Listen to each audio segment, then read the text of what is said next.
Hey, what's up guys, Sukhdeep here. So I've been using the new AirPods Max with USB-C for the past 3 months now, and in this video I wanted to share my thoughts and give my review. So these are the new AirPods Max from Apple. I say new, although they're technically only new in the sense that the charging port has been updated to USB-C, and there are some new colours. Otherwise, pretty much everything else is the same as the originals. Having said that, I wanted to review them anyway, because this is actually my first time using the AirPods Max, and I know there are a lot of people on the fence on whether or not they should pick up these headphones in 2025. Starting off with the design, as you've probably seen in other reviews, the AirPods Max definitely do have a very unique and stylish design. They look and feel super premium, which they should do given how much they cost. I've personally gone with the midnight colour, which is definitely very different from the previous space grey colour. Midnight has more of a dark navy hue to it.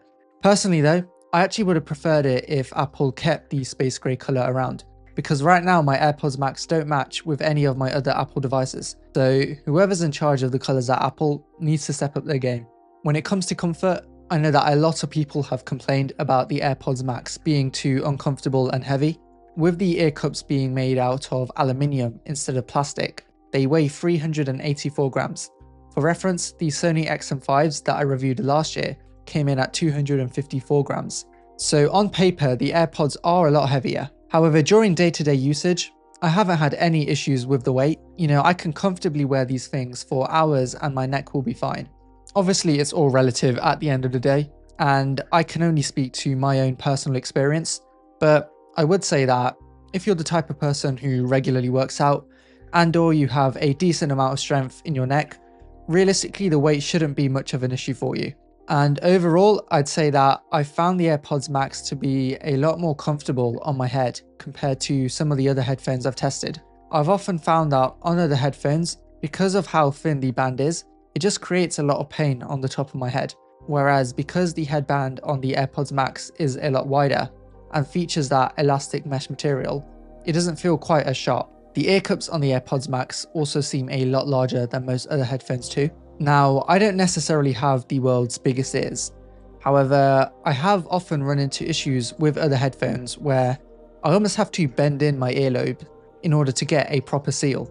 Whereas the AirPods Max fit comfortably over my ears with no issues whatsoever, even when I'm wearing glasses. And this was really important to me because the whole reason why I wanted to grab a pair of over-the-ear headphones in the first place was because my ears were just getting tired of wearing earbuds for hours on end.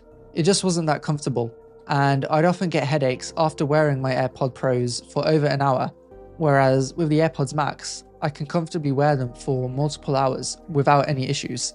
You do also get some adjustability when it comes to extending the arm and rotating the ear cups by 90 degrees one way, although when you've got the headphones wrapped around your neck, the ear cups don't actually twist the right way.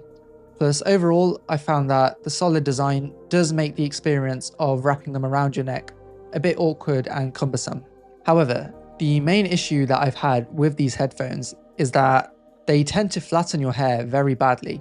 So if you're prone to getting headphone hair, or you like to have a lot of volume when styling it, you're probably not going to want to wear these headphones on days when you want to look your best. To be fair, this is just a limitation of over-the-ear headphones in general, so if this is something that matters to you, you'll likely want to pick up a pair of earbuds like the AirPod Pros instead. For me personally, I tend to only use my AirPods on days when I'm at home, when I know that I'm not going to be going out all day, and if I am going to be going out, I'll probably just use my earbuds instead for most of that day.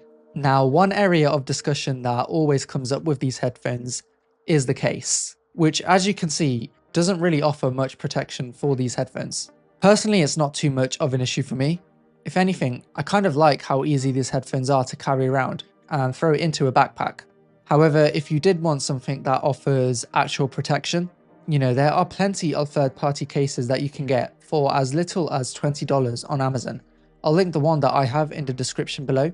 It's got a simple minimalist design and comes with a compartment where you can also store a charging cable as well.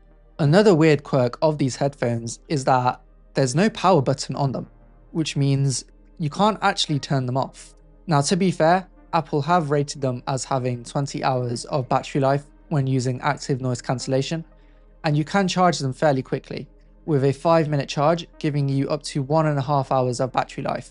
And broadly speaking, I've not once had any issues when it comes to the battery unexpectedly draining. So again, this also hasn't been much of an issue for me. Also, placing the headphones into the case will put them into a low power mode, which should help to conserve battery life.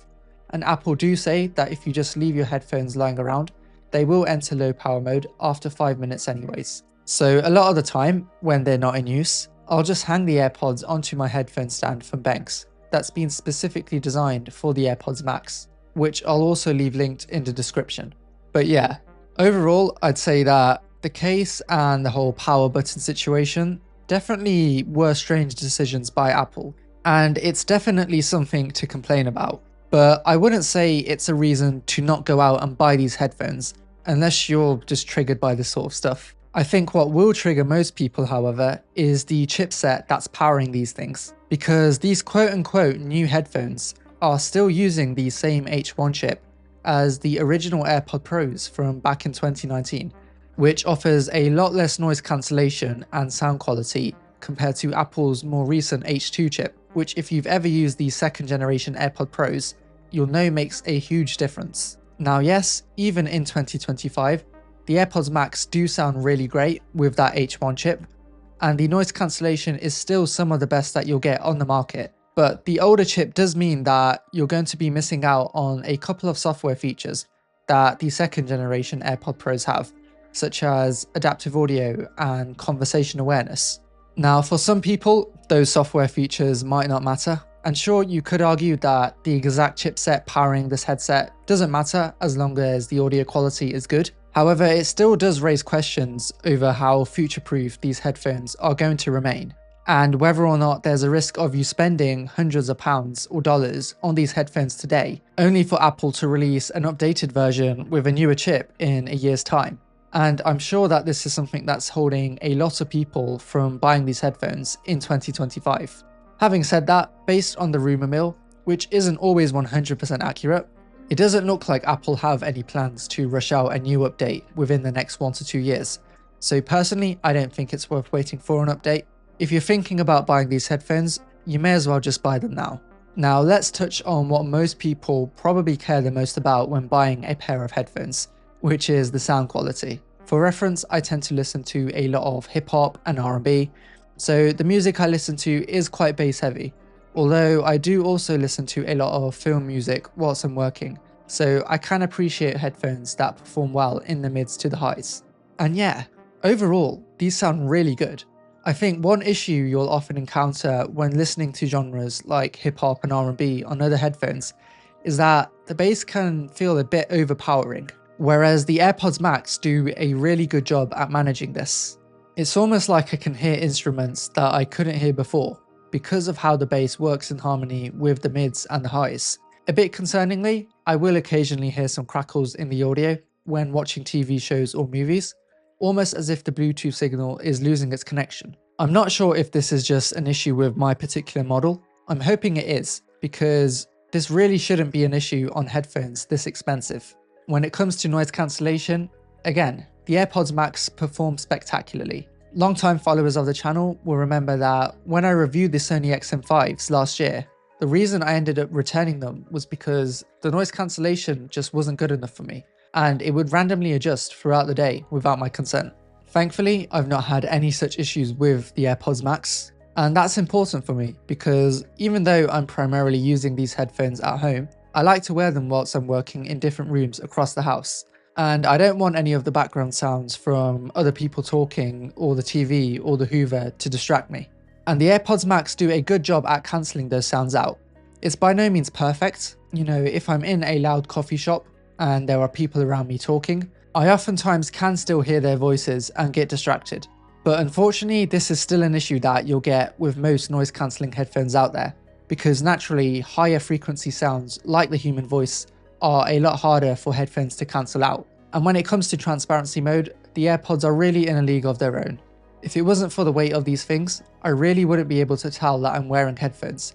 That's how good the pass-through is. Touching very quickly on the ecosystem integration, I'm sure a key selling feature of these headphones for a lot of Apple users is going to be the automatic switching between Apple devices. You know, being able to listen to some music on my iPhone and then watch a movie on my iPad in spatial audio is definitely a very nice experience. And of course, there are very few headphones out there that support spatial audio with Dolby Atmos in the same way that Apple does. And once you're hooked onto it, it is hard to go back to listening to stereo music. One thing to note though, is that a lot of other headphones on the market, like the Sony XM5s, will also allow you to automatically switch between two devices, including non-Apple devices. So if you owned an iPhone and a Windows laptop for work, which is probably the setup that most people have, you know, the AirPods Max aren't really going to do you any good. I'd say that the ecosystem benefits of the AirPods Max are only really beneficial if you own at least 3 Apple devices. You know, whether that's an iPhone, an iPad, a Mac, maybe an Apple TV. So just bear that in mind. Also, a couple of people online have noted that with these new USB-C AirPods Max, you can no longer listen to audio using a wired connection. You can only listen to them via Bluetooth. It's not something I've personally tested because I don't actually own any aux cables, but I thought it was something worth mentioning. Now, finally, let's touch on the price. I've left this bit till last, since this is always the trickiest part to answer, because it's going to depend heavily on, one, how much disposable income you have to be spending on a pair of headphones, and also whether or not you're buying these on a discount. First things first, do not go out and buy the AirPods Max directly from Apple. You do not want to be spending £550 on these headphones. They're just not worth that price. For me personally, I managed to get these headphones refurbished last year for a good £350, and £350, whilst expensive, is not bad if you're going to be using these headphones for many years to come. But yeah, unless you're getting a similar-ish deal, I'd say that the AirPods Max probably aren't really worth it to most people, especially if you're the type of consumer who's concerned about value for money, which admittedly is also the same conclusion that pretty much every other review on these headphones has come to. Now, obviously, if you've got a lot of disposable income and you consider yourself to be a luxury consumer, then I think these headphones are a great buy and they're definitely one to consider. And if I consider my own experience as a whole, there hasn't really been much to dislike. Of course, there are obviously things on paper, like the whole case and power button situation, which definitely were daft decisions by Apple, but none of them have really affected my day-to-day experience and made me regret my choice. So that is pretty much everything that you need to know about the AirPods Max going into 2025. I do also have a separate review of the AirPod Pros 2, which you can watch by clicking up here. Hopefully you guys enjoy this video. Make sure to follow me on Instagram and Twitter and subscribe for the next one.